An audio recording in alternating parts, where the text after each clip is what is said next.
Dulu istilah di kita nih contoh yang ada yang sekarang lagi booming. Tidak ada yang orang kena gula itu biasanya dulu turunan. Katanya begitu istilahnya. Sekarang tidak ada keturunan.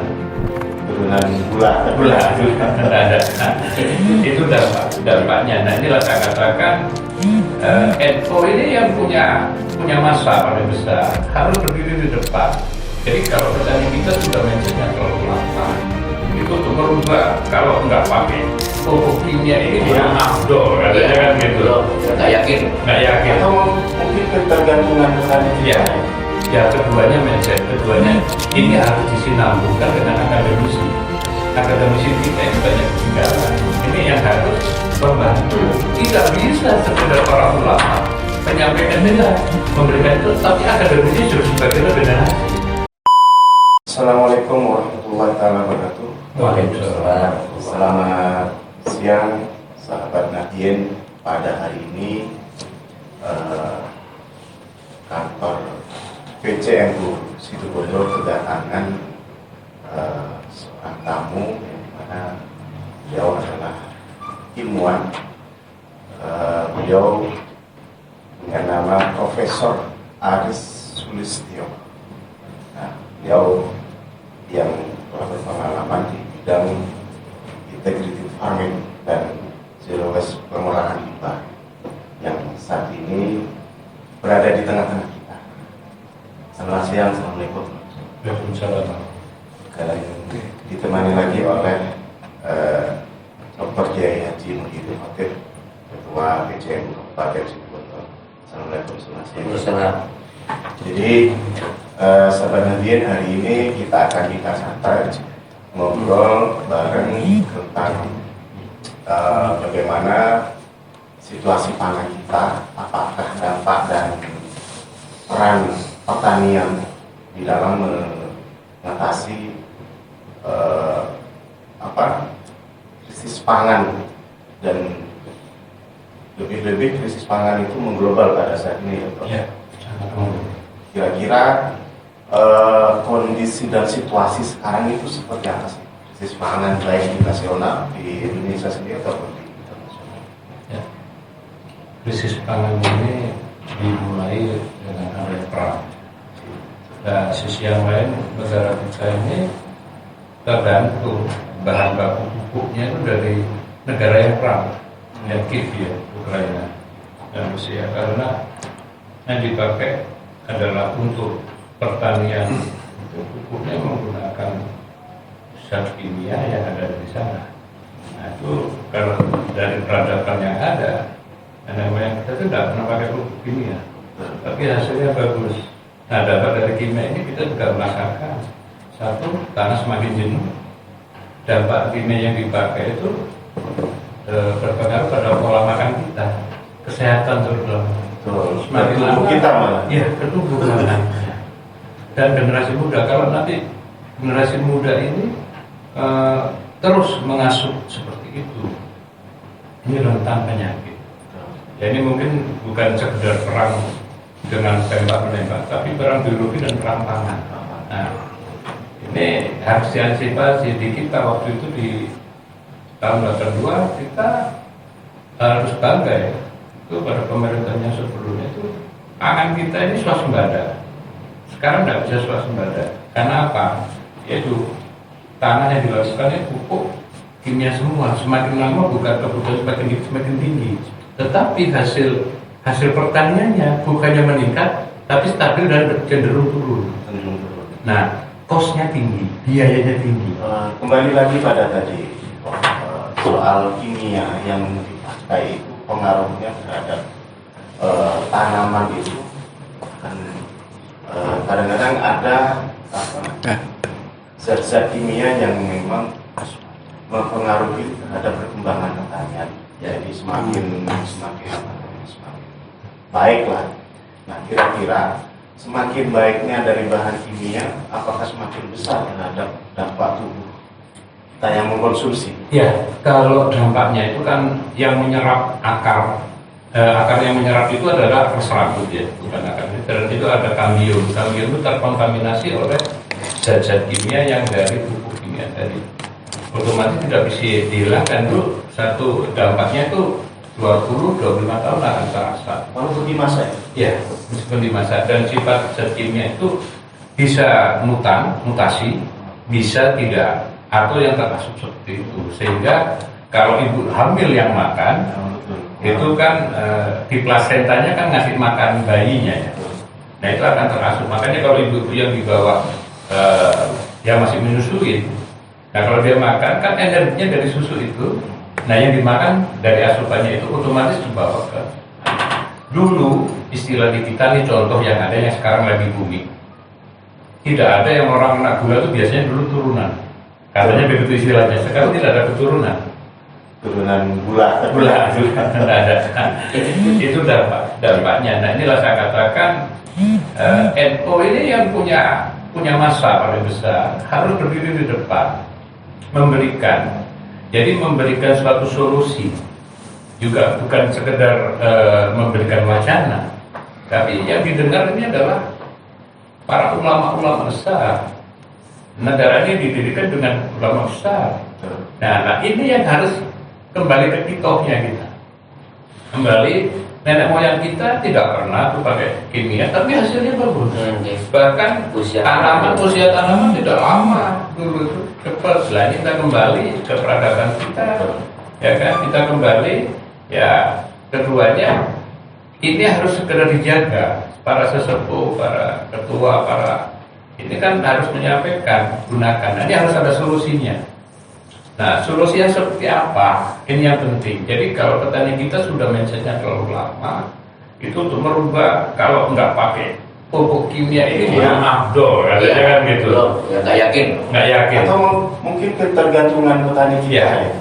Ya, keduanya mindset, keduanya ini harus disinambungkan dengan akademisi. Akademisi kita ini banyak ketinggalan. Ini yang harus membantu. Tidak bisa sekedar para ulama menyampaikan saja, memberikan contoh, tapi akademisi juga sebagai regenerasi. Gitu. Ini yang harus keseimbangan. Baik, tadi sudah disampaikan tentang bagaimana pengaruh terhadap zat itu, dan itu sangat kuat sekali bahwa ini merupakan ancaman bagi tubuh kita. Nah, ini perlu disampaikan kepada petani kita bahwa zat kimia yang dipakai itu sangat berpengaruh. Ya. Nah, untuk melangkah pada sosialisasi mungkin kepada masyarakat itu butuh gerbong yang namanya NU ini sangat kuat. Ya. Jadi menurut Kiai gimana Kiai? Ini prospek kedepannya itu bagaimana? Terima kasih. Makanya kita saat ini mengundang orang yang insya Allah nggak bisa dibantah karena dari ahlinya kan. Kalau seorang kiai bicara soal pertanian mungkin bukan tidak bisa sih, tapi mungkin kurang dipercaya. Ini kan nggak belajar latar belakang ini semacamnya pertanian. Kok bicara soal ini kan gitu. Kita gandeng Prof. Haris ini untuk memberikan pencerahan pertama kepada masyarakat. Pertama yang saya dengar, nanti mungkin nanti dijelaskan, di samping bahaya kepada tubuh manusia, juga ini kan semakin lama hara tanah semakin habis. Ya, jenuh. Maka kalau NU kembali ke hektar kita bisa bergerakan kembali ke hektar petani masa lampau, masa dulu. Bukan politik saja. Bukan. Tapi dalam cara bercocok tanam ya. Ada beberapa keuntungan yang menarik bagi saya. Pertama, kampanye lingkungan, yaitu lingkungan yang ramah, fungsi tanam kembali kepada remaja lagi gitu ya. Kemudian tidak butuh terlalu banyak obat-obatan dan lain-lain. Satu.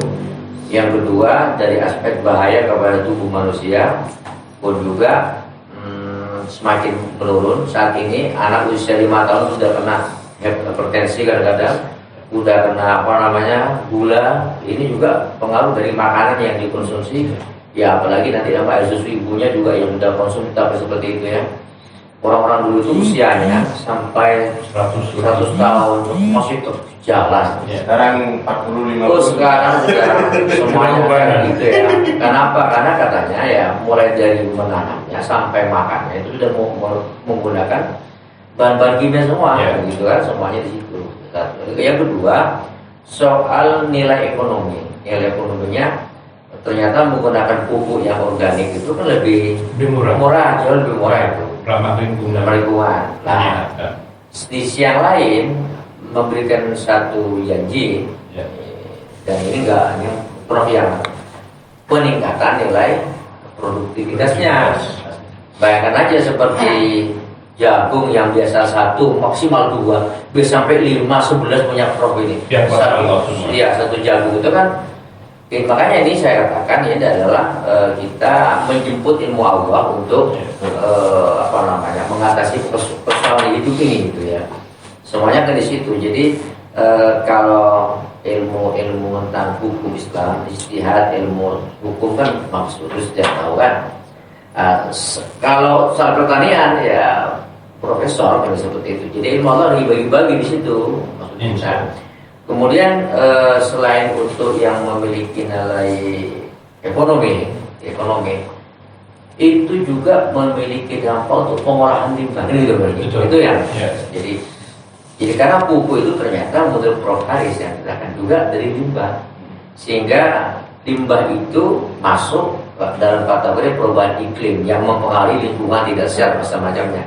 Kalau limbahnya diolah sehingga tidak ada polusi, kemudian dikembalikan lagi ke mana, ke tanah, ke alam gitu, maka terjadi ekosistem kan. Jadi simbiosis mutualisme sudah terjadi. Jadi hidup ini memang berputar-putar di situ, tapi tidak ada barang luar yang secara eksternal itu adalah masuk ke situ untuk pengadaan bahan kimia. Nah dalam hal ini saya PJNU mencoba nanti memberikan pencerahan, kita akan coba ke masyarakat. Tapi masyarakat tanya, Prof, kira-kira apa keuntungannya? Keuntungannya itu bukan soal kesehatan, bukan enggak itu. Tapi kira-kira kalau pakai pupuk ini, bibit ini, nanti berapa pendapatannya lebih atau tidak? Tidak hanya semata-mata. Jadi yang dikedepankan sekarang kan bagaimana menaikkan income per kapita dari 6 ton biasanya 10 ton kan gitu. Kalau itu yang bikin apa namanya tertarik. Kalau soal kesehatan, soal apa kadang-kadang nggak dipikirkan, yang penting punya uang. Gitu. Sebelum ke arah sana nanti intervensi PJNU terhadap pengembangan itu apa yang bisa dilakukan? Sesuai dengan apa yang dilakukan oleh Prof Haris, kita tentu begini. Salah satu bentuk kegagalan di masyarakat itu menanam sesuatu pasarnya nggak jelas. Jadi kita akan menawarkan sesuatu yang bernilai ekonomi dan tidak susah cari pasar. Betul, itu yang utama. Jadi kita coba nih Pak Prof Haris sudah menawarkan sama kita MOU dengan perusahaan yang perusahaan bisa membeli hasil pertanian itu dan sudah tertuang dalam MOU-nya seperti yang pernah kita lakukan kemarin, supaya masyarakat begitu nanti menanam mudah cara untuk menjualnya. Satu. Yang kedua, ini saya akan tertarik. Masa ada lombok sampai 5 tahun kok saya dibuat? Kayaknya kan saya selalu luar biasa Kiai kan bisa lihat ibu-ibu kalau nanam di halaman cabai nggak dipupuk macam-macam aneh-aneh kayak gitu kan bisa sampai buat 3 tahun. Nah kalau sampai buat 3 tahun cabai harga murah juga masih laku. Cabai mahal ikut. Gitu. Tambah rezekinya kan begitu ya. Artinya gini maksud saya, ini kan satu modal untuk 2 generasi. Jadi dia nikah, nanam lombok, punya anak 2 tahun, punya anak lagi 2, itu masih tanam lomboknya 1. Jadi 1 tanam lombok untuk 2 anak. Ini kan jangan sampai tanahnya jadi warisan ya. Itu cabainya saja warisan. Jadi kalau saya katakan, kalau memang tanah 1 hektar itu memang bisa punya rasa 5 hektar. Betul. Artinya apa? Bukan tanahnya diperluas, tapi ditingkatkan produktivitasnya. Value-nya dinaikkan, tapi ramah lingkungan, bukan menaikkan produktivitas dengan tambah kimia yang enggak gitu. Jadi sudah saat kita ini kembali selamat tinggal lagi, mungkin ya akan datang seperti itu. Ya, karena Pasti. amoniaknya ya, Iya. itu bahan baku utamanya memang ada amonia. Ya. Nah, Tapi ini Prof ya, tapi ini semuanya akan lebih cepat kalau ada kebijakan dari pemilik kebijakan pemerintah. ya. Tapi selama pemerintah menganggap bahwa pupuk organik tidak menguntungkan, dan tanda kutip, ya, walaupun menguntungkan untuk petani tidak juga cepat. Ya. Jadi sebelum intervensi pemerintah ini saya menarik dari apa yang disampaikan tadi. Ini yang riset yang dilakukan terus itu tentang pupuk yang alami Ya. yang sudah dikembangkan ini. Contohnya tadi kayak jagung bisa berapa kalau 9. Ya, kita kembali ke dasar dulu. Ya, kita makhluk hidup. Ya, Tanaman itu makhluk hidup tidak? betul. Betul. Berarti butuh asupan. Kita juga butuh asupan. Iya. Nah, kalau kita di daerah panas pasti butuh minumnya banyak. Betul. Kalau daerah dingin kita butuh makanan yang penghangatnya. Sama dengan tanaman. Makanya tanaman saya pernah menanam apel di tepi laut. Katanya nggak bisa tumbuh biji terus sekian. Betul. Tapi selama asupannya terpenuhi ya berbunga berbuah. Nah, sama. Ya, makanya kita tidak boleh egois memikirkan manusia saja. Kita harus memikirkan alam dan asupan yang dibutuhkan manusia. Itu harus ada keseimbangan seperti itu. Makanya kalau bisa sampai seperti itu bukan seperti benihnya, bibitnya bukan. Itu asupannya. Sama kan banyak sekarang generasi muda ini yang susah punya anak. Kesuburannya ya kan udah korbannya itulah. Sama tanaman juga makhluk itu, cuma jaringannya berbeda. Dia menggunakan protein itu satu kelenjar. Di situ kalau kita ada darah, ada jantung, ada segala macam, kalau itu cukup satu kambium saja. Kalau di kita ada istilah hormonal, ya ada istilah hormonal. Di tanaman juga ada hormonal sebenarnya. Kita banyak hormon reproduksi, dia ada juga. Nah itu yang harus kita suntik supaya apa? Makanan asupannya ini bisa membuahkan. Nah, kalau subur bisa anaknya 12 kan? Ya. Pemain sepak bola kan? Kan kita bicara logika. Islam itu harus ada dalilnya. Akili dan akili. Iya, betul. Ya kan? Intinya ya kita kembali seperti itu. Udah Allah itu menciptakan luar biasa. Tinggal manusianya cuma kadang-kadang kesombongan saja melupakan itu semua jadinya. Kan gitu. Ya. Kalau manusia, Gitu, ya. kalau manusia kebanyakan anak itu nggak menguntungkan sehingga perlu babi katanya. Ya. Tapi kalau tanaman jangan digabi bro. Ya. Kan gitu ya. Nah, ya kuncinya di situ. Jadi asupannya kalau manusia subur berarti bisa 2 anak ikut kambing, ya ada spernya lah bahasa itu. Nah kalau tanaman kata kiai jangan, ya akhirnya jadi berbuah 4-5, jadi bukan benihnya. Nah yang jadi masalah keduanya di sini adalah benih di kita ini hibrid. Saya kali nanti dengan hibrid. Itu loh, hibrid tidak menguntungkan. Akhirnya apa? Apa yang kita tanam kita beli lagi benih, kosnya berapa? Ya itu. Biayanya udah besar. Jadi sampai saya pernah ikut di undangan dengan BI Bank Indonesia itu di beberapa kabar. Karena ini kita juga ditekan untuk membantu menekan inflasi. Sekarang kalau pupuk aja mahal, tenaga kerja susah, ya kan? Orang nggak mau bertani, masalahnya biasanya kerja di kota, mau jadi kuli, kayak mau jadi toko atau PNS kan gitu. Terus generasi kemana kita? Ketiganya benih. Pupuk benih ini setiap tinggal mau tanam harus beli benih. Coba kalau benih itu bisa digunakan oleh petani itu sendiri untuk disemai lagi, jadi bibit lagi, jadi tumbuh tanaman lagi, biayanya turun enggak? Iya. Nah, kalau mandiri ya pupuknya ini. Makanya saya katakan saya suka menentang istilahnya sekarang ini ketahanan pangan. Mandiri aja belum bicara bertahan. Per wilayah itu harus mandiri di pangannya. Ya kan? Kalau itu dikembangkan, itu sudah berapa lama Pak? Saya cukup lama, saya sudah beberapa daerah sampai ke Bali, sampai ya banyak Wonosari, Wonogiri, Kisaran, Medan, Padang, Lampung, Riau. Ya tapi saya tidak bisa menyeluruh ya karena saya biaya sendiri, saya biaya sendiri dan saya tidak mau ngumpul-ngumpul duit dari pemerintah. Tapi kalau ada intervensi dari perbankan atau dari pemerintah misalkan, nah ini kan swasembada kita ya. Nah, ini saya paham arahnya kemana. Jadi gini, kan sekarang ini banyak diberikan bantuan subsidi, ya kan? Saya tidak melarang kepala dinas, tidak. Dinas itu tidak. Tapi dinas ini kan menyalurkan subsidi. Apakah subsidi bisa dipertanggungjawabkan? Subsidi terus-terusan akhirnya umat ini jadi pengemis. Pengemis nih. Ya kan? Oh, dapat subsidi jadi tidak jadi urusan saya. Kan sudah dikasih. Contoh, dikasih subsidi bantuan sapi.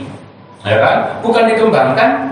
Mana sapinya mati, mana kuburnya nggak ada tanggung jawab. Tapi kalau dikelola oleh swasta atau BUMD, yang kayak Perumda segala kayak gitu, ini kan take and give, dikembangkan, ada profit orientednya, ada tanggung jawabnya, ada pengawasannya. Saya tidak melarang, saya setuju. Tapi kalau yang ada di dinas-dinas kebanyakan kan petani itu asumsinya adalah itu diberikan terus, tapi nilainya nggak ada, tidak ada pengembangan solusinya nggak ada. Contoh yang gampang.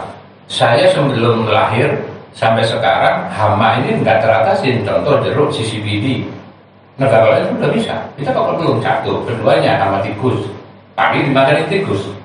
Nah tapi ada beberapa kajian-kajian kita berikan contoh.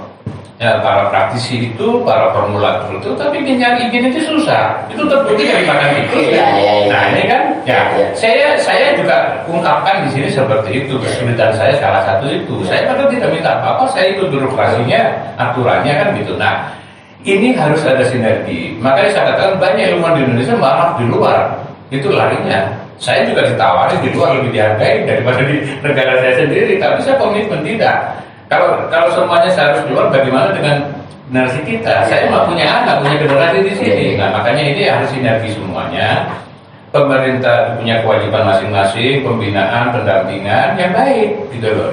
Dan SDM-nya juga ditingkatkan, juga para ulama ini juga menyiapkan kaderisasi. Ya, jangan sampai tanah ini susah. Dulu di mana-mana banyak air susah. Sekarang kita di daerah tertentu di situ Bondo ini ada, saya lihatnya airnya susah.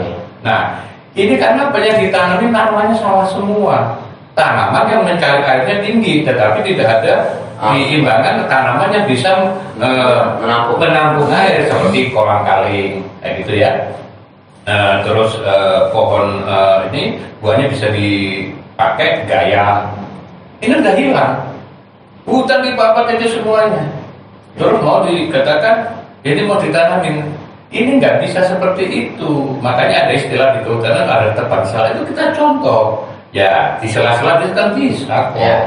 Berarti pengaruh terhadap iklim ini sangat tinggi, sangat berpengaruh. Makanya akhirnya kita dituntut untuk istilahnya rumah kaca ya, istilahnya seperti itu. Nah kita harus kasih solusinya. Mangrove kita tanam, di bawahnya ya kita bisa tanam kepiting kok di situ. Ya ada video saya yang bikin kepiting di rumah-rumah. Sekarang kepiting aja 1,5 kilonya harga 50.000 bisa diternak. Nah, ekosistem ini kalau tidak dikembangkan, ya jangan ngambil di alam untuk benih kita, hancur lama-lama. Tapi kita harus ada pemijahan.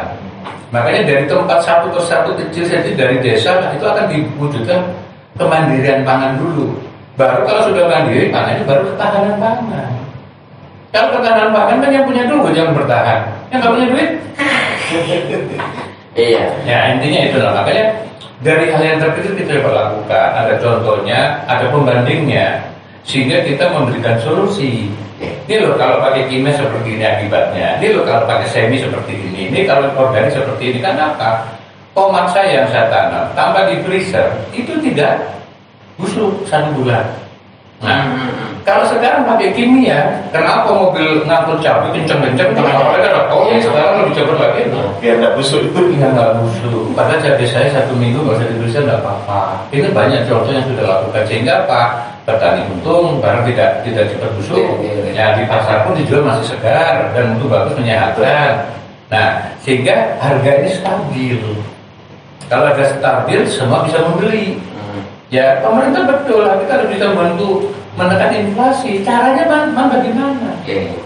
Kalau cuma berkuar-kuar inflasi harus tekan dengan cara subsidi seperti itu, nggak ketemu cara teknikalnya, nggak akan mencapai targetnya. Menurut Profesor gimana nanti intervensi yang bisa dilakukan? Ini kan NU punya basis yang kuat. Ya. Lalu bagaimana tentang proses menekan inflasi ataupun menambah suasembada pangan kita Ya. di Indonesia. Yang utama kita gaungkan dari inflasi yang ada ya. Kita apapun di negaranya, apapun imamnya kita harus dukung. Dan ini itu jatuh dengan cara kita memberikan solusinya. Kita tanam dengan biaya berapa sih, bibitnya berapa sih. Nanti setelah beli bibit, kita tanam hasil panennya itu di satu tanam lagi. Tekstur tanahnya jangan berbicara harga saja. Saya punya moto begini, jangan mencari lahan yang subur, yang tentu saja kita kerjakan. Jadi bukan bagaimana kita nanam, tapi bagaimana cara kita nanam. Ada saya nanam di batu-batuan, ada videonya, ada semua. Nah, ini biayanya berapa besar? Nah, kalau sekarang batuan dikasih kimia, pupuk kimia, ini kan nggak masuk, tidak ada kelembapan. Ya. Jadi ionik katoniknya itu tidak tumbuh dengan bagus, yang mana ionik katonik ini akan merubah menjadi unsur mikro makro. Orang bicara unsur mikro makro. Lah kalau kita masih berbicara itu saja tambah ketinggalan. Ya. Di padang pasir sudah ditanam Ya, ya. betul. Dan kita masih bicara unsur hara. Padahal padang pasir itu nggak ada unsur haranya. Terus kayak di masyarakat kita itu ini bro, ada di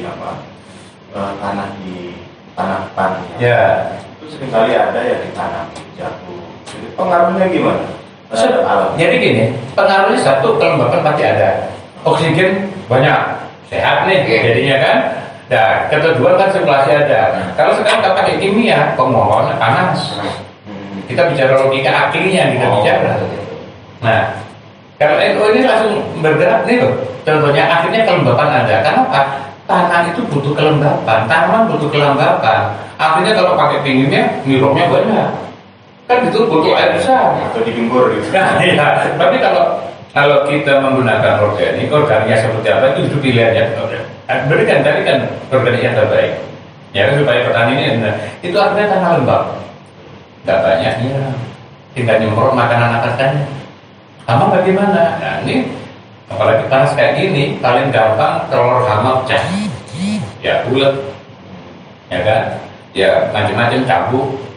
Apalagi kalau sudah naik cabai ini hitam-hitam kayak gitu. Nah, gunakanlah kotoran-kotoran yang ada tapi diolah dulu, kotoran sapi, kambing, istilahnya dimatikan patogennya dulu. Bisa dilihat nggak patogen bisa dengan pembesaran kurang lebih 10.000. Ya itu akan ini loh. Yang nantinya kalau keserap akar akhirnya jadi busuk batang. Pernah lihat nggak? Ada kayu kena angin kencang roboh. Di dalamnya kalau di sini istilahnya apa uret atau embuk. Itu masuknya dari mana coba?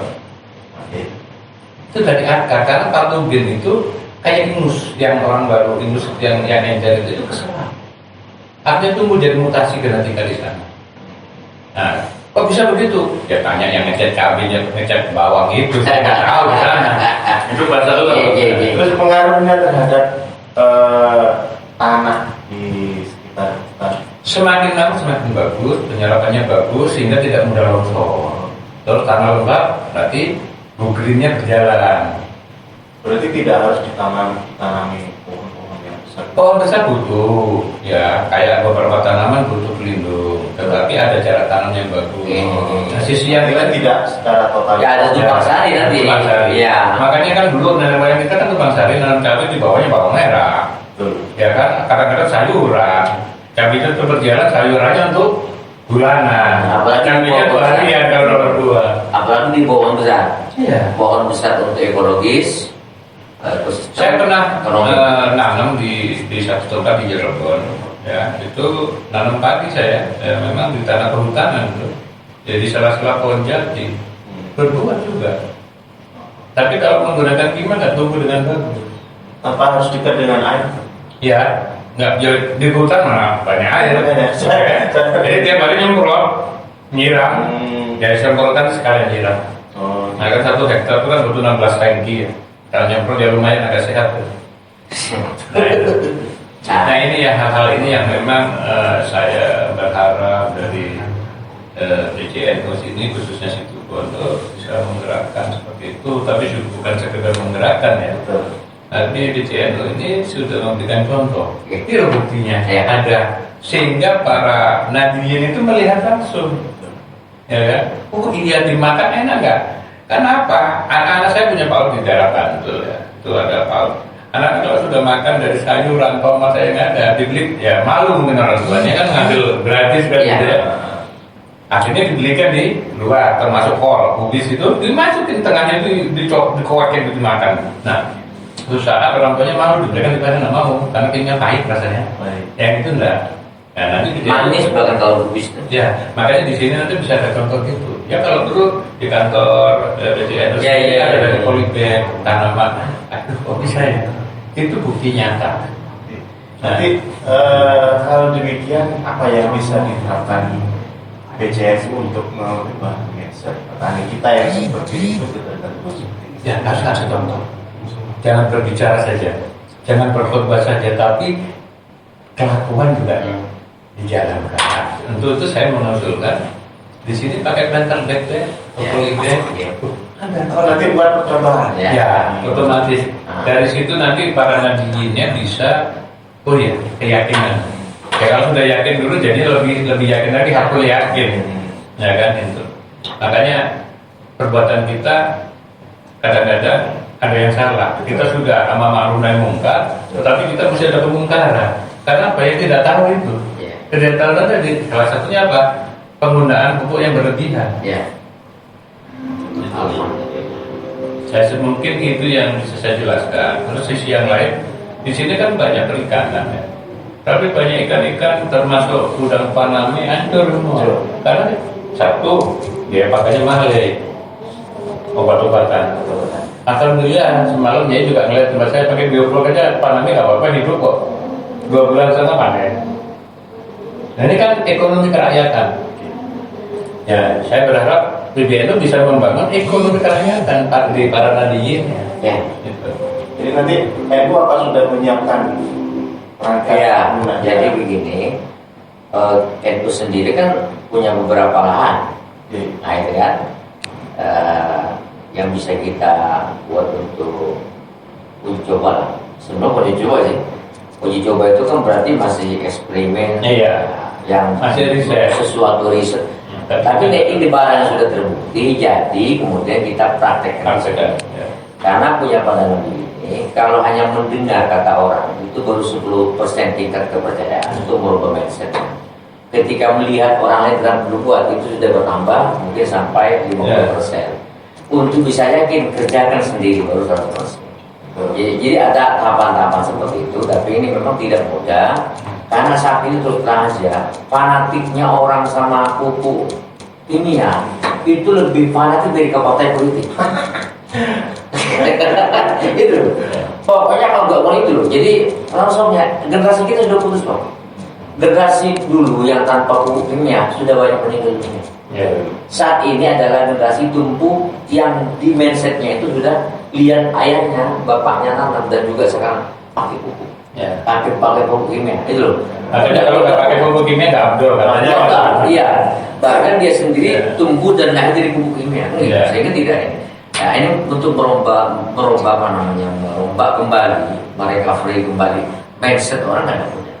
Maka kita harus berani berbuat. Tentu ini adalah sifatnya bertahap. Saya minta kepada Prof sudah saya bilang, dengan adalah menjadi konsultan BCN itu baru di bidang integrated farming dan zero waste. Itu juga mungkin kita bisa. Jangan sampai petani ini menyumbangkan sampah.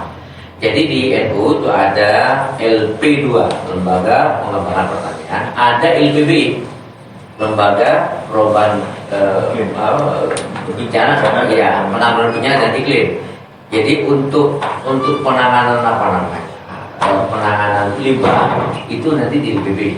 Tapi untuk penanganan peningkatan pertaniannya itu ada di LP2.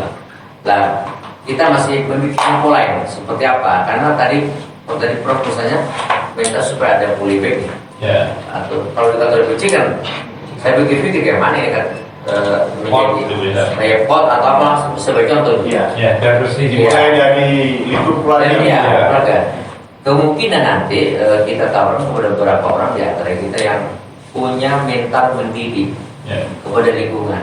Mas Badrus punya tanah, nggak usah banyak-banyak, misalnya 100 meter persegi aja. Kita di situ tanamnya contoh cabai rawit misalnya.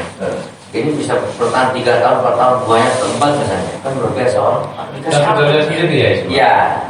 Sudah 1 tahun lebih ya? Kemudian misalnya ini adalah untuk bawang dengan pakai ini, nanti ini dibandingkan dengan yang 100 ml sekian satunya, ini ternyata yang pakai itu pertama yang kita kelola 1 kilo banding 2 misalnya. Ya, ini 1 lebih kilo berat. karena berat Ya. semacamnya. Ini 2 kilo ternyata masih logam besar-besar.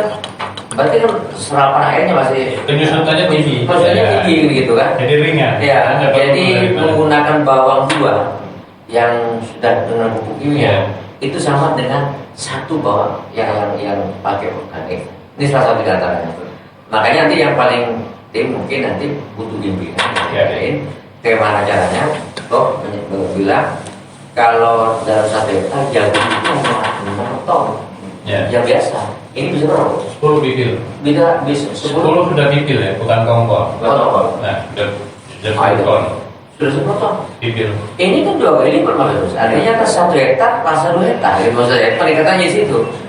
Kalau padi, Padi yang riset saya terakhir itu di beberapa tempat, alhamdulillah dari 9,2 naik ke 10 sampai terakhir 13,2 ton. baik. Kering sawah itu sudah bukan dihitung ubin ya, tapi sudah di kering sawah. Kan di kapan? Oh ya, siap, Setelah siap. itu terus yang kosong, Kosong. ya kita pakai kipas fine itu. Pakai itu kan menyingkir, jadi itu sudah berat di situ. Sudah bersih. Ya, kalau dihitung ubin itu masih saya belum percaya. Itu kan ada yang kosong, dan itu cuma estimasi. Iya. Bisa ada yang hanya ada bijinya. Iya, terus keduanya di kita dulu petani kita di Keraton lah itu masih ada ya. Itu nggak ada 1 malek. Itu rata-rata di kita itu masih 180 paling tinggi. Nah, alhamdulillah beberapa rekan praktisi seperti Pak Surono Danu itu 1 maleknya bisa 320 butir. Nah, kalau 1 maleknya cuma 120, 180, kita mau mencapai 10 itu bagaimana? Kita bicara logika. Iya. Betul. Gitu loh. Terus kedua anakannya. Orang kita kalau nanam udah dalam, keduanya langsung 5-10. Saya nanam padi itu nggak boleh lebih dari 3. Cuma 3 bibit yang kita. Iya. 3 sumbul, 3 Ya. tangkai, 3 tangkai, Nah, 3 bibit nggak boleh lebih. Ada yang nanam 1, ada ya alhamdulillah saya lihat anakannya ada yang sampai 28, yang terakhir sampai 42 ada. Itu yang di Cilacap itu sudah ada, desa Kaunanta juga ada. Nah, ini kita perkembangkan di Tasik. Nah, mumpung saya juga warga di sini yang mulai dekat dengan situ bondo, ya saya berharap di situ bondo di mana bumi saya pijak ini bisa ada nilai tambah. Jadi saya melihatnya ini kan visioner dari proses dan pertemuan dengan itu. Nah, nanti orientasi tidak hanya pada sisi ekonomi, Ya. tapi juga pada sisi bagaimana merubah mindset Ya, petani ya. kita. lingkungan. Nanti orientasi ekonominya itu nanti seperti apa nanti? Orientasi ekonomi yaitu kemandirian regenerasinya. Jadi selain pertanian ini adalah sebenarnya wadah yang bisa menghasilkan. Maksudnya menghasilkan itu begini, orang tidak perlu berbondong-bondong untuk meraih ekonomi harus jadi PNS. Betul. Ya kan? Padahal sebenarnya dari narkoba di sini sudah hidup berkecukupan sebenarnya dengan pertanian, perikanan, ya kan, peternakan seperti itu sehingga mandiri gitu loh. Sisi yang lain, petani saat ini yang belum bisa nabung ya kan. Kalau karakter petani itu kan gini, kalau istrinya sakit paling dikasih botrek, tapi kalau tanamannya sakit sertifikatnya kembang. Itu kan terjadi seperti itu. Iya. Dan itulah makanya sisi ekonomi situ kita jelaskan. Dan di situ Bondo ini yang punya karakter bisa merubah dengan cepat. Ya, kita butuh percepatan, kita butuh revolusi, bukan evolusi lagi. Ya, Kelambatan 2 tahun. jadi malah ketua Nadien yang Ya. itu seperti ini.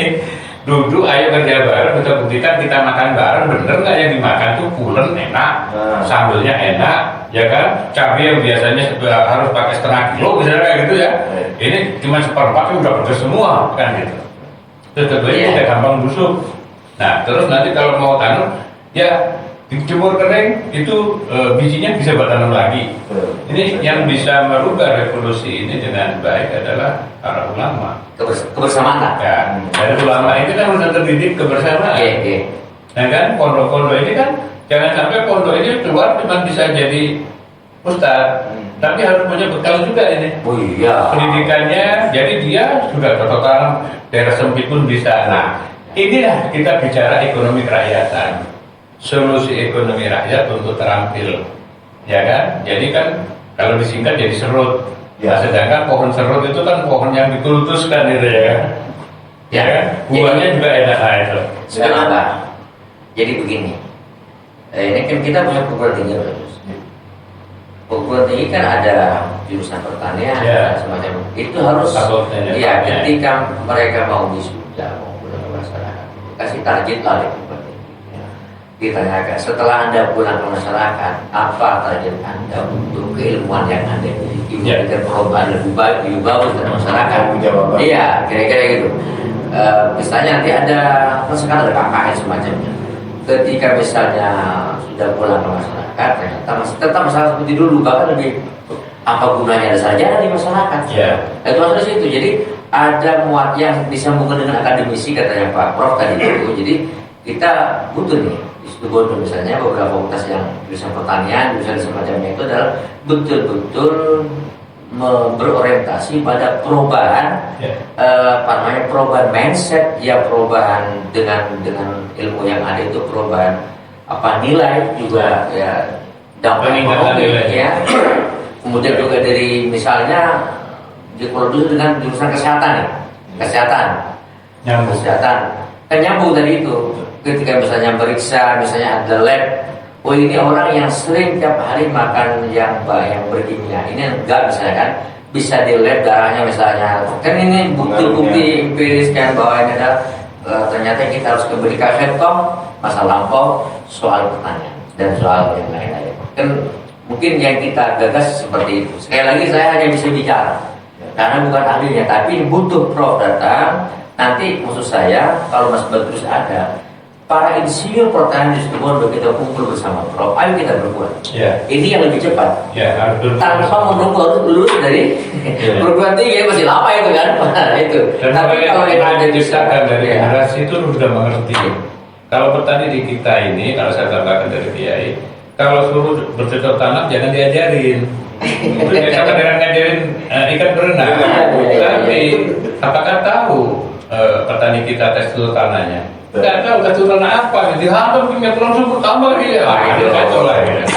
Tekstur tanahnya harus dikasih tahu. Dan ini mungkin dari kementerian itu yang menyangkut ya SDM itu kan bisa dijadikan narasumber untuk pendampingan. Itu kan tidak ahlinya ya, teman-teman itu beberapa tekstur tanah, jadi tahu caranya sehingga petani tidak salah menggunakan aplikasinya. Kami melihatnya tadi sangat visioner. Jadi kalau misalkan kolaborasi ini diperkuat dengan visi-misinya NU, bagaimana penguatan sangat luar biasa. Kita sudah punya ya visi kan, tinggal mari bersama. Ya cuma tadi andai ini berbarengan, ini kita polanya kita kan mindset kita ubah semuanya, kemudian diberi dengan kebijakan. Kalau ini, itu revolusi betul itu. Dan kebijakan hanya ini lalu kita mau berubah ini ya, tapi kebijakan belum memihak, masih dicekoki subsidi terus itu kita boleh kita jadi orang pengusaha. Tidak akan dewasa. Ya itu masalahnya. Itu satu. Prinsipnya kita kan membantu tanggung jawab pemerintah terhadap petani kita. Hanya begini Mas, pindah polanya dari kimia ke organik. Nah, kan sekarang dapat apa kami dari organik? Kalau kimia dapat dong, sekian persen kan ya, itu jangka pendek. Untuk sesuatu yang ada orang tertentu mungkin sapunya. Tapi kalau organik kan tidak menjadi masalah itu, menjanjikan kepada kesehatan, kepada rakyat. Lah ini yang jangka panjang dan pengen menaikkan hasil darinya. Ya. Yang saya khawatir kenapa kok sampai subsidi tetap ini macam udah lain. Ini kan persoalan jangka pendek. Tadi itu kalau dengan pupuk pupuk ini misalnya kalau pupuknya kami dapat sekian, persentase sekian. Kalau ini tidak dapat apa-apa. Ini yang bisa memperburuk kebijakan di situ. Kira-kira begitu ya. Mungkin Itu ego sektor. Nanti kan Ego sektor. Kalau pemerintahnya sih benar, ego sektor itu kebijakan aja bagaimana. Ya. Atau mungkin mindset pikiran dari petani kita itu sudah dari dulu. Karena doktrinnya, Iya, doktrinnya seperti itu. Ya harus dirubah. Harus untuk kita untuk maju kita harus berani revolusi untuk kebenaran, untuk kebaikan ya. Bukan revolusi untuk hancur-hancuran tidak. Ya, Gitu. Kalau kita nunggu evolusi lagi udah bukan zamannya, kita udah ketinggalan ini. Sampai 2 generasi kalau evolusi belum Iya. berdampak. Meninggal loh orang itu. Jadi nanti ini kerjasama secara real antara Insya Allah. Profesor Nanti Mabes itu tinggal membuat MOU-nya. Siap. Kita mesti menjajaki bagaimana sekarang petani soal permodalan seperti apa. Semuanya kita jajaki. Karena ada perusahaan yang mungkin bisa beli ini ya. Kan gitu nilai Sudah modal. ada, off-takernya Dan sudah juga ada. mungkin bisa bantu soal kesulitan permodalan di sana Ya. dan lain-lain. Itu yang kita cari. Dan Permodalan ini masalahnya kadang kalau subsidi ya. nggak ada modal lah katanya. Tapi kalau di permodalan ada tanggung jawab, harus ada profit oriented ya. Ya.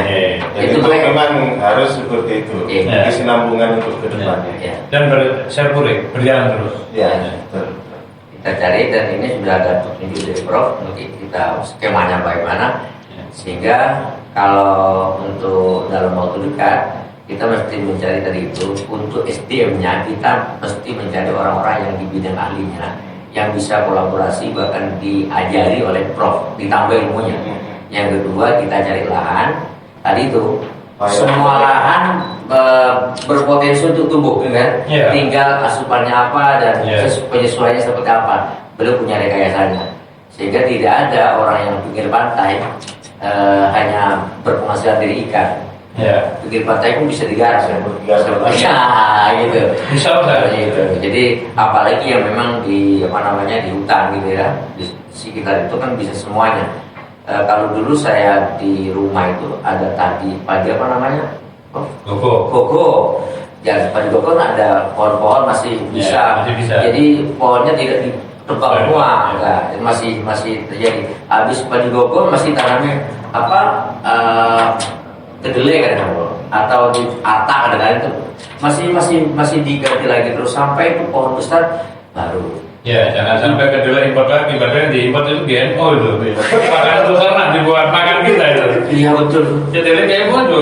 Jadi yang diimpor itu untuk makanan ternak, tapi makanan proteinnya untuk manusia. Ya. Oh iya sama dengan manusia yang naik bis naik truk itu. Ya, ya. Oke. Jadi sudah jelas kira-kira Ya. nanti orientasinya secara ekonomis ataupun secara visioner mengubah mindset masyarakat kita tentang bagaimana tidak memakai bahan kimia lagi. Ya. Jadi Yang menggunakan pupuk yang ramah lingkungan, Ya. tetapi bisa menaikkan value-nya. value-nya. Jangan sampai pupuknya mahal, value-nya nggak naik-naik. Mungkin solusi nanti Dapat dari mana? Ya, ya. Itu bahasa gitu. Ya. Saya tidak fanatik dengan harus organik. Tetapi kimia pun boleh, ada batasannya. Cuma kalau ingin bagus, biar mereka merasakan dengan cara dan bagaimana supaya saya biayanya murah, ya kan, hasilnya meningkat. Ya. Itu yang penting. Apa lingkungan aman. Aman, itu. Gitu. Baik. Jadi itu Profesor Ya. Kiai Ya. Saya tambah dulu Mas sebentar. Jadi bagi masyarakat yang telah mendengarkan ini dari sejak kemarin sudah banyak teman yang respon. Di mana tunggu insya Allah kita mencoba untuk mengatur pengorganisasiannya dulu sehingga ini karena ini adalah bukan evolusi tapi kan revolusi kan. Ya, betul. Seperti apa perubahan yang kita lakukan tentu ini adalah ada target-target, ada timeline yang harus kita buat. Itu yang mungkin nanti kita bisa bicara bersama. Insya Allah Prof sehat, Insya Allah, banyak umur amin. dan siap bersama kita. Gitu. Amin, Nah, amin. itu aja. Itu closing statement mungkin Prof dari Apa ya? Lakukanlah. Kalau saya sampaikan sebetulnya, lakukan apa yang harus dilakukan dan berani mencoba. siap. Intinya itu secara lama itu positif, insya Allah. Aku lihat Allah akan memberikan solusinya. Baik. Yaitu itu, yang keduanya, marilah kita back to basic. Kalau orang muslim kan kembali ke kitobnya. Betul. Ya kan, basicnya dulu. Jangan bisa berbicara dan khotbah saja, tapi lakukan ada contohnya. Bisa khotbah tapi kelakuannya sama ya sama aja. Kan gitu ya. Nah, ketika yang terakhir adalah saya katakan kita harus segera merubah atau revolusi mental. Baik. Ini karena mindsetnya kan sudah seperti itu. Kalau tidak pakai pupuk ini kurang afdol lah. Ini kan harus ada revolusi. Lebih dari itu bahwa semua ada kata Allah. Ya. Dari Kiai closing statement mungkin. Iya, kalau saya tadi itu sampaikan bahwa sesuatu yang saat ini timbul masalah, cara mengatasinya salah satu di antaranya kembali kepada masa lampau. Rasulullah pernah menyampaikan bahwa la tasluhu hadhil umma illa bima salabiya awal. Umat ini tidak akan bisa baik kecuali dengan sesuatu yang bisa memperbaiki umat yang telah terjadi. Ya. Nah, seperti itu. Betul. Itu jadi caranya bagaimana kalau dalam mental, walaupun dia kembali bersama Rasulullah, urusannya akal misalnya, marilah kita kembali ke pola yang kita kan para ulama, para kiai dulu itu soal perbaikan mental, insya Allah akan baik. Saya kira seperti itu. Baik, terima kasih Prof. Kiai. Dari hari ini obrolan kita insya Allah bermanfaat Amin, amin. untuk di masyarakat, nantinya menjadi pelajaran tertentu yang evaluasi diri. Baik, terima kasih sahabat Nahdien. Apa yang kita perbicarakan tadi semoga membawa manfaat dan mohon doanya supaya Prof. Haris terus sehat, Amin. bisa mendampingi, Bisa silaturahmi. bisa silaturahmi dan selalu mendampingi para petani kita. Amin. Akhirul kalam, wallahu muwaffiq ila aqwamit thoriq. Wassalamualaikum warahmatullahi wabarakatuh. Waalaikumsalam.